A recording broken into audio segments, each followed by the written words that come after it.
Et salut à tous, c'est Guigui, j'espère que vous allez bien. Aujourd'hui, on va voir comment modifier un paragraphe dans Word. Et je ne parle pas juste de mettre un paragraphe en centré. Alors on est tout de suite parti sur Word pour voir ça.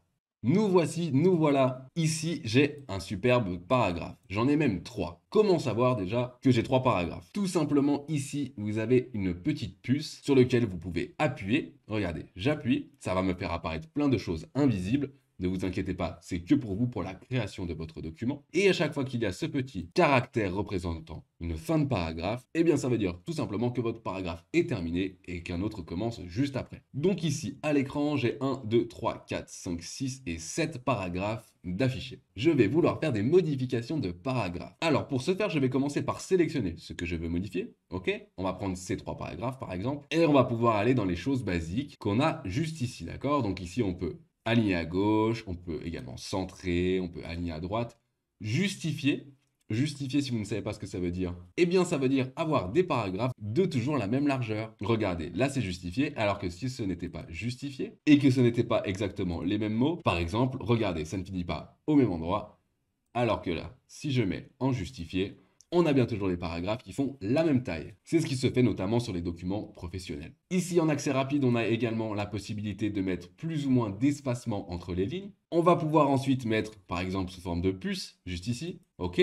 En cliquant sur la petite flèche, on peut choisir quel style de puce on veut. Si jamais vous voulez une puce spécifique, tout simplement aller sur définir une puce. Et ensuite, vous allez pouvoir aller choisir dans les symboles. Voilà, vous pouvez aller chercher dans la police symboles. Sinon, il y en a une autre qui est très connue, même deux autres, c'est les wingdings. Ok? Vous pouvez aller chercher les wingdings. Voilà, il y a plusieurs choses. Il y a wingdings, je descends, et il y a le 2 et le 3 également. Surtout le 1, le 2, où on retrouve des choses sympas, et ensuite le 3 qui peut vous servir. D'accord? Mettons ceci par exemple. OK et OK. Pour le moment, très bien. Pour ne pas trop vous embrouiller et que ce soit plus lisible, je vais enlever ceci. Voilà, on aura une meilleure visibilité. Si jamais vous aviez voulu avoir plutôt une numérotation, vous seriez allé là-dessus, d'accord? Vous auriez pu faire comme ceci. Et si vous vouliez faire un truc encore plus spécifique, vous auriez pu aller sur le troisième et choisir comme vous voulez. D'accord. Ici, j'ai ma règle d'afficher, et vous, ce n'est peut-être pas le cas. Alors ça, il faut toujours travailler avec la règle sur Word. Donc vous allez aller dans Affichage et bien vérifier que la règle est cochée. D'accord? Ensuite, on retourne dans l'accueil. Regardez ici. On a des petites flèches comme ça. Alors à quoi ça correspond? Eh bien tout simplement, ça va correspondre au retrait. Les retraits, c'est très simple. Ça va être à partir de où commence le texte. Et où va-t-il s'arrêter? En action, ça donne, regardez, je bouge le bas. Donc là, ça me bouge tout. Très bien. Ça m'a décalé le début. Si je bouge que la flèche du haut, regardez, ça me bouge que la flèche du haut. Et ici, à la fin, on va pouvoir modifier où est-ce qu'on veut l'arrêter. Très bien. Pour modifier des retraits, si vous savez exactement ce que vous voulez faire comme modification de retrait, on va aller sur la petite flèche juste ici, paramètres du paragraphe, et regardez, on retrouve les retraits juste là, à gauche, à droite, en haut, en bas.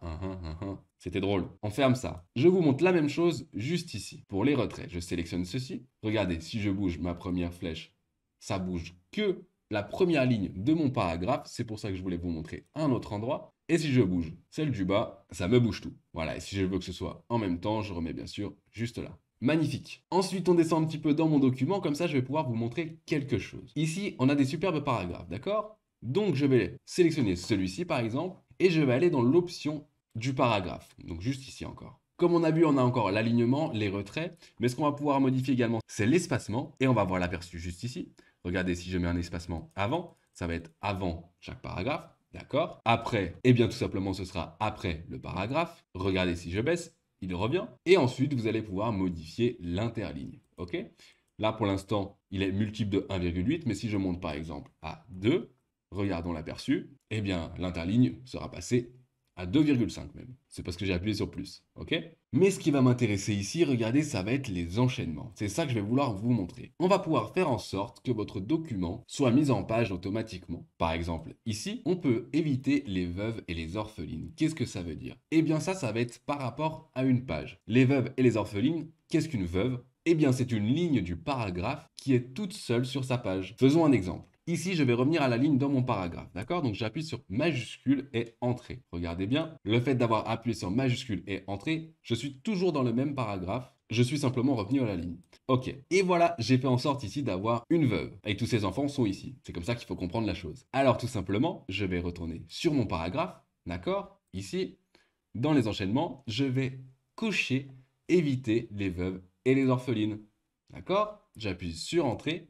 Et regardez ce qui s'est passé. Il m'a tout mis sur la même page. Et ça aurait été la même chose s'il y avait une seule ligne sur une autre page. Et faisons la même chose dans l'autre sens pour bien comprendre. Je décoche éviter les veuves et les orphelines pour pouvoir vous montrer. Regardez juste ici, j'ai créé une orpheline. Elle est toute seule sur sa page. Alors je vais aller sur mon paragraphe et je vais remodifier, réenlever, appuyer sur Entrée et regardez, elle n'est plus orpheline. On lui a mis une sœur. Retournons là-dessus et je vous montre ce qu'on peut faire d'autre. On peut cocher paragraphe solidaire. Alors là, qu'est-ce que ça veut dire?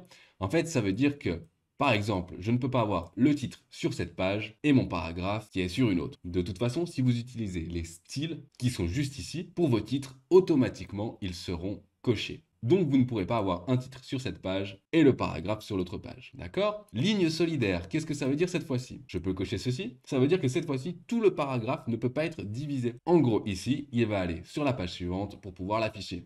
Regardez, je mets OK, et voilà, il ne me coupe pas mon paragraphe, on lui dit de tout mettre sur une seule page. Et maintenant, on va pouvoir dire que ce paragraphe, on va sauter une page avant, c'est-à-dire qu'il va y avoir un saut de page avant le paragraphe. Mais ça, ce sera utile notamment quand on va modifier les styles, on verra ça dans la prochaine vidéo. Je fais ça, et OK, et regardez, cette fois-ci, le paragraphe est sauté juste avant. J'espère que tu as compris comment ça fonctionnait. Et voilà, c'en est terminé sur ce tuto pour comment modifier les paragraphes d'une manière experte sur Word. Ce sera encore plus important quand vous allez modifier les paragraphes des styles, on verra ça dans la prochaine vidéo. En tout cas, si ce genre de vidéo t'intéresse, n'hésite pas à parcourir mes playlists, j'en ai plusieurs qui peuvent t'intéresser, notamment toutes les playlists sur Pix pour monter dans toutes les compétences au niveau maximum. Et pour le moment, moi je te dis thumbs up, va t'abonner si c'est pas encore fait, et à très vite.